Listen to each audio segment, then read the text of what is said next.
Hello everyone, this is Hank. I'm back today for another video. We are going to talk about A lock and its first cousin, A lock and hold. Okay, so first of all, what exactly is AE lock? AE stands for automatic exposure. So in some scenarios, you may want to lock your automatic exposure, which means the metering conditions that you record. Two scenarios that I can think of. Number one is, for example, if you're taking a picture of a model against the sun, for example, and you want to properly expose for the face. So you use a spot metering, aim at the face, take the measurement, and then you want to lock that exposure as you recompose. Okay. The other scenarios, like when you are doing a panorama, taking multiple pictures for the purpose of stitching them together in post-processing. So you may want to lock the exposure so that the color and the brightness doesn't change from picture to picture, and that might mess up your post-processing while you stitch them. Okay, so with that, we are going to quickly explore the different methods of AE lock to show you how these things work. It might be pretty interesting. Okay, so first of all, for example, right now I'm having the AV mode on. So basically, the camera is going to take care of the shutter speed for me. As I press the shutter button halfway to focus, the camera also does metering, and it gives me a solution of 1/60th of a second. Okay, so as long as I hold down the shutter button halfway, okay, I effectively lock the exposure. So as long as I hold it down, I'm going to lock it. Okay, I can take a picture, but as long as I hold it down, it's still being locked. So I can take multiple pictures. The difficulty here is I got to hold it down the whole time. I can't release it because as soon as I release it, I lose that lock. Okay. So that's a common understanding that you press the shutter button halfway, you lock it. A lock. Everybody knows that. But for the RP at least, there's a potential gotcha, and I will show you. Now, the only metering mode that this thing will lock the exposure for you is the evaluative metering mode here. Okay, so it's this one. Now, the next three is not locking for you unless you set the menu, and I will show you how to do that. Okay, so you go to the menu, and you find the orange tab here. You go to CFN1 exposure. You go to submenu number 7, and you find this one. Now, the default, only the first one is checked, and that means that a lock is available. The other three are unchecked. So if you want all of them to perform the same way, you have to check them all. Okay, so that would be the first of the A lock. Now, the second A lock one is like if you have not reprogrammed any buttons. The button that dedicated for A lock is a button in the back of the RP. It looks like an asterisk or star button. Okay, that button is going to lock the exposure for you. And I will show you how that works. Okay, there's two ways that it's working, which is kind of interesting. Okay, so the first one, for example, again in this example, I can take the measurement and then I press the star button. You see that the star button showed up next to the shutter speed there. And I can release the button. And then 8 seconds later, that disappears. because it's the time that it takes is based on the metering timer, and there's a menu item for that, and you can set the different times for that. Okay, so let's go there, and I believe that is in the red. To quickly go to other button, you press the info button. Okay, so yeah, okay, so on submenu number 3, shoot 3 there, you see the metering timer. Default is 8 seconds. You can go in here and change to 4 seconds all the way to 30 minutes. Okay, so once you set that, you press that button, release it, it's going to be locked for this amount of time that you set. Alright? Alright. Now, of course, the way that it works also, there's 2 ways it works, right? One is that you press it once, you release it, and then it will take 8 seconds or whatever you set it. Now, the other way to do this is that you press a button and hold it. Okay, so it's like the lock using the shutter button halfway. As long as you press this button, it's going to lock it for you until you release it. Okay, so time is unlimited as long as you keep it pressed. Okay, now, okay, I'll show you another neat thing that not very many people know about. It's like when you're in manual mode, right? So let me switch over to manual mode.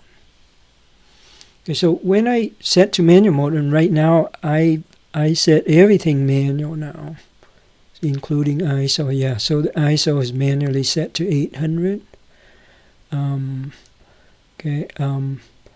Aperture is set to 2.8, and the shutter speed is set to 160. Okay, so it's all manual. Now, you may wonder, like on manual, like what are you talking about locking? Like you set it manually, what is there to lock? It is already locked, yes. But this thing works a little bit differently that in a way kind of help you, and I'll show you. Okay, so when you press the button, look at the exposure scale, right? Underneath it there's a little bar, the white bar that showed up at the middle there, telling me that my exposure is spot on according to the camera.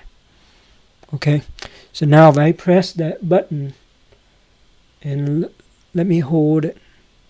Okay, so basically now I'm using the lock, right? And look what happened when I move this around to a different environment. Now you see the second short bar showing up? Okay, that gives me the difference in exposure between the new one versus the old one. So it gives me a comparison.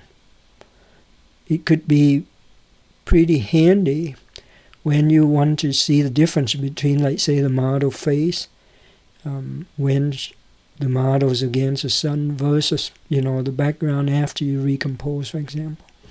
So that is pretty neat how that worked, right?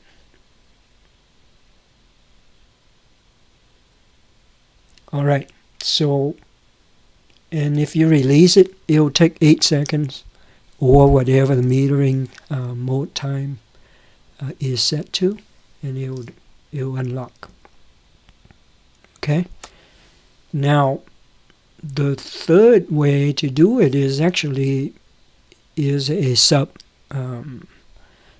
You still use a star button, except that instead of using the AE lock, you use a different method called AE lock and hold method, which is it works almost like the AE lock, except it's a little bit different, and I will show you the difference. Okay, so in order to do that, you have to reprogram the star button by going to the menu, and you press the info button until you get to the orange tab. go down to the CFN3, and then you select the submenu number 5 here. Okay, and then you press the set button, go look for the star button here. It even show you the star button where it is, right? Is it in the back, on top, on the right? Okay, now you press the set button on it. The default is AE lock. To the right of it, there's a star button with the H, and that is what we want, AE lock and hold. Okay, so you choose this, and now the star button works a little bit different. Okay, and let me show you what the difference is. Okay, first of all, right, again, this thing works both in manual and other modes. In manual, it works much the same as the normal AE lock, except with one fundamental difference that works for both modes. So let me first go to AV mode first, because that is the mode that you use this thing the most, and not necessarily the manual mode. So okay, so the difference now is that I press a star button, and then I release it, right? In the AE lock, 8 seconds or whatever the time that I set, okay, this thing goes away. Alright? But this one, as you can see, that it's been a little bit more than 8 seconds, and this thing still stays. Why? Well, the reason is because the time for this depends on a different setting completely. It just happened to be when you have AE lock and hold, it actually look for the automatic time off, which is an option. I will show you that option. Okay, I believe it's in the yellow. So you keep pressing the info button, go to yellow, and then, yeah, go to tab number 2 here, under power saving. Okay, and you go to auto power off, and I think the default is something pretty small. But you can change it from 30 seconds to 10 minutes or disable it completely. I just happen to choose 10 minutes because I don't want this thing to turn it off while I'm making a video. Okay, so in this scenario, this thing is going to remain locked.